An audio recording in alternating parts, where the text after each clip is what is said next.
Hello दोस्तों, गोपाल की story में आपका स्वागत है।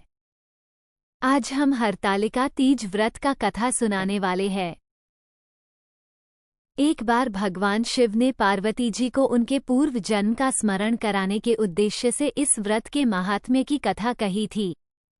श्री भोले शंकर बोले, हे गौरी, पर्वतराज हिमालय पर स्थित गंगा के तट पर तुमने अपनी बाल्यावस्था में 12 वर्षों तक अधोमुखी होकर घोर तप किया था। इतनी अवधि तुमने अन्न न खाकर पेड़ों के सूखे पत्ते चबाकर व्यतीत किए।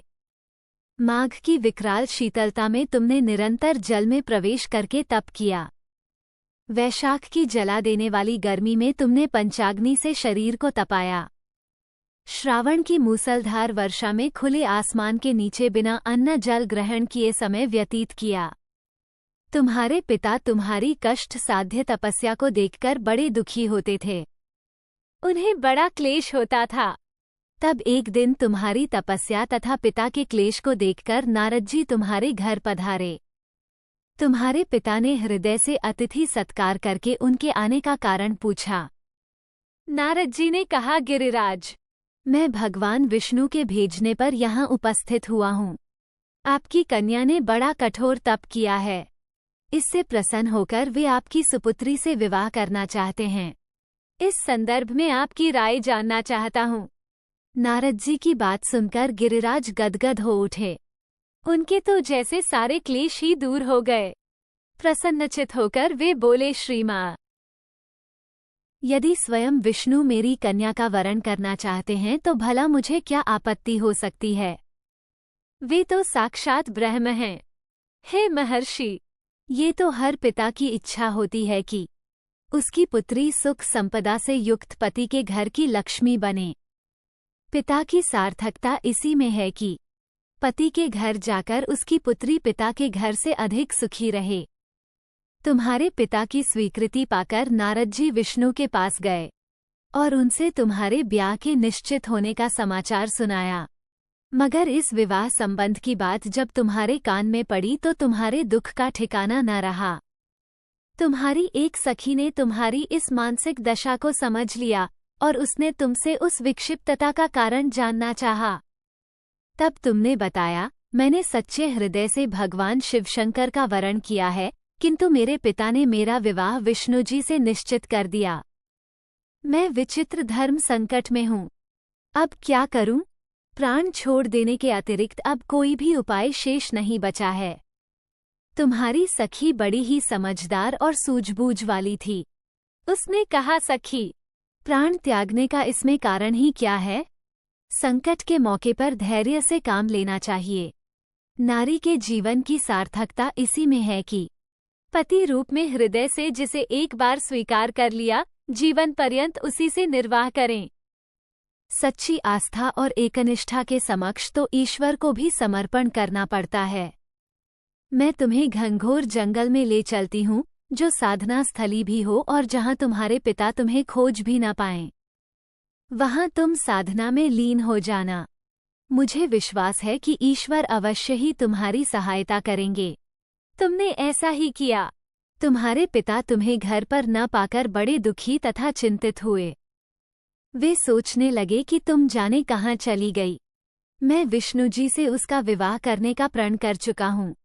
यदि भगवान विष्णु बारात लेकर आ गए और कन्या घर पर न हुई तो बड़ा अपमान होगा। मैं तो कहीं मुंह दिखाने के योग्य भी नहीं रहूंगा। यही सब सोचकर गिरिराज ने जोर शोर से तुम्हारी खोज शुरू करवा दी। इधर तुम्हारी खोज होती रही और उधर तुम अपनी सखी के साथ नदी के तट पर एक गुफा में मेरी आराधना में लीन थी। भाद्रपद शुक्ल तृतीया को हस्त नक्षत्र था।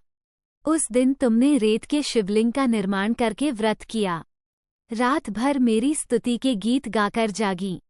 तुम्हारी इस कष्ट साध्य तपस्या के प्रभाव से मेरा आसन डोलने लगा। मेरी समाधि टूट गई।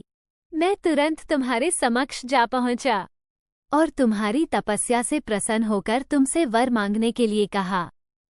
तब अपनी तपस्या के फलस्वरूप मुझे अपने समक्ष पाकर तुमने कहा, मैं हृदय से आपको पति के रूप में वरण कर चुकी हूँ। यदि आप सचमुच मेरी तपस्या से प्रसन्न होकर आप यहाँ पधारे हैं तो मुझे अपनी अर्धांगिनी के रूप में स्वीकार कर लीजिए। तब मैं तथास्तु कहकर कैलाश पर्वत पर लौट आया। प्रातः होते ही तुमने पूजा की समस्त सामग्री को नदी में प्रवाहित करके अपनी सहेली सहित व्रत का पारणा किया। उसी समय अपने मित्र बंधु व दरबारियों सहित गिरिराज तुम्हें खोजते खोजते वहां आ पहुंचे और तुम्हारी इस कष्ट साध्य तपस्या का कारण तथा उद्देश्य पूछा। उस समय तुम्हारी दशा को देखकर गिरिराज अत्यधिक दुखी हुए और पीड़ा के कारण उनकी आंखों में आंसू उमड़ आए थे। तुमने उनके आंसू पोंछते हुए विनम्र स्वर में कहा, पिताजी, मैंने अपने जीवन का अधिकांश समय कठोर तपस्या में बिताया है। मेरी इस तपस्या का उद्देश्य केवल यही था कि मैं महादेव को पति के रूप में पाना चाहती थी। आज मैं अपनी तपस्या की कसौटी पर खरी उतर चुकी हूँ। आप क्योंकि विष्णु जी से मेरा विवाह करने का निर्णय ले चुके थे, इसलिए मैं अपने आराध्य की खोज में घर छोड़कर चली आई। अब मैं आपके साथ इसी शर्त पर घर जाऊंगी कि आप मेरा विवाह विष्णु जी से न करके महादेव जी से करेंगे। गिरिराज मान गए और तुम्हें घर ले गए। कुछ समय के पश्चात शास्त्रोक्त विधि विधान पूर्वक उन्होंने हम दोनों को विवाह सूत्र में बांध दिया। हे पार्वती, भाद्रपद की शुक्ल तृतीया को तुमने मेरी आराधना करके जो व्रत किया था, उसी के फलस्वरूप मेरा तुमसे विवाह हो सका। इसका महत्व यह है कि मैं इस व्रत को करने वाली कुंवारियों को मनोवांछित फल देता हूँ। इसलिए सौभाग्य की इच्छा करने वाली प्रत्येक युवती को यह व्रत पूरी एकनिष्ठा तथा आस्था से करना चाहिए। धन्यवाद।